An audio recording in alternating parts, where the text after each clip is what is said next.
Salut à toi cher passionné, ici Spartan pour digitalpainting.school dans une nouvelle vidéo de speed painting cette fois-ci. Et laisse-moi commencer par te fêter un joyeux Noël et de bonnes fêtes. Même si le thème de ce speed painting n'est pas vraiment en rapport direct avec Noël, il a été fait pour Noël. En effet, je l'ai réalisé pour digitalpainting.school. Sur la communauté, nous avions un exercice de Secret Santa où les membres ont dû se faire une illustration en secret les uns pour les autres et ensuite on révèle le 25 à qui c'est destiné. Et donc voici l'illustration que j'ai eu à faire pour le membre Super Furet. Donc Super Furet, encore une fois, j'espère que cette illustration te plaira. À partir des informations fournies par Super Furet, j'ai essayé de faire un digital painting qui pourrait correspondre aux choses qu'il aime bien.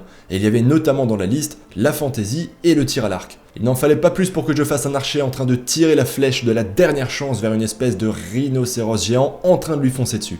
Comme tu l'as vu pour ce digital painting, j'ai vraiment pris mon temps et j'ai commencé par faire des petites recherches de composition au début. C'est pour ça qu'il y avait plusieurs vignettes avec plusieurs croquis, à chaque fois légèrement différents, pour tester différents placements de l'archer par rapport à la bête en train de le charger. Ensuite, je suis passé par une rapide étape de valeur, donc j'ai peint uniquement au niveau de gris, et ensuite j'ai fait une colorisation indirecte pour ajouter des couleurs, et après la longue phase de détail a commencé. D'ailleurs, cette illustration était vraiment très difficile pour moi. J'ai eu beaucoup de mal et c'est pour ça que j'ai passé beaucoup de temps dessus. J'ai fait plein de changements à plusieurs reprises dans la composition, dans le placement des éléments, dans leur taille, dans leur échelle. J'ai essayé plein de trucs et donc plein de fois je suis aussi revenu en arrière. Si cette composition n'était pas facile, c'était à cause entre autres de son format vertical et aussi de la position et de la place dominante de la bête en train de charger. Et le fait qu'on voit très peu de sol rendait l'appréciation des distances et des échelles assez difficile. C'est pour ça qu'au début, j'avais vraiment du mal à faire comprendre l'échelle et la taille de la bête. Et pour ça, j'ai donc dû chercher des solutions. D'ailleurs, au passage, c'est assez rare, je crois même que c'est la première fois que je partage une vidéo de speed painting sur une illustration qui n'est pas encore terminée. En effet, il fallait rendre ce digital painting le 24 à minuit au plus tard. Et par manque de temps, j'ai pas réussi à le finir à 100%. Cela dit, il est un bon 90-95% terminé à la fin de la vidéo. Donc je voulais simplement préciser que l'image que tu verras à la fin n'est pas encore l'image finale, c'est simplement l'image, on va dire, presque terminée. Il me reste encore pas mal de petites choses à peaufiner dessus, donc si jamais ça t'intéresse, tu le retrouveras sur ma galerie, sur digitalpainting.school, sur mon ArtStation, etc. Voilà, je n'en dis pas plus, j'espère que ce digital painting te plaira, que cette vidéo de son processus un petit peu chaotique te plaira aussi. Je te souhaite encore une fois un joyeux Noël. Ouais, ça m'étonne pas de toi, Leonardus. J'espère que tu vas profiter au max de tes fêtes et qu'ensuite en 2018 tu seras encore plus en forme que jamais pour te mettre ou te remettre au digital painting.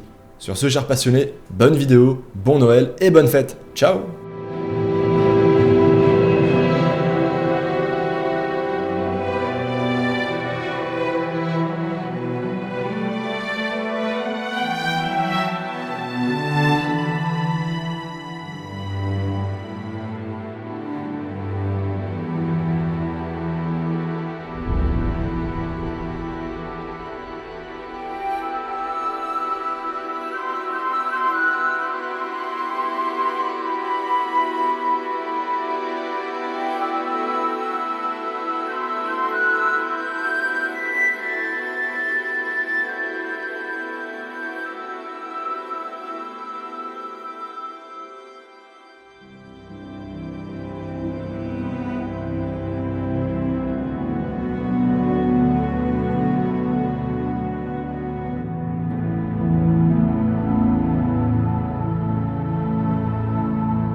L'art digital t'intéresse? Tu as envie d'apprendre ou de progresser en digital painting ou peinture numérique en français? Je t'invite à aller sur digitalpainting.school. Tu retrouveras une communauté super sympa, des cours de qualité et un paquet de ressources gratuites. Allez, on se retrouve là-bas l'artiste.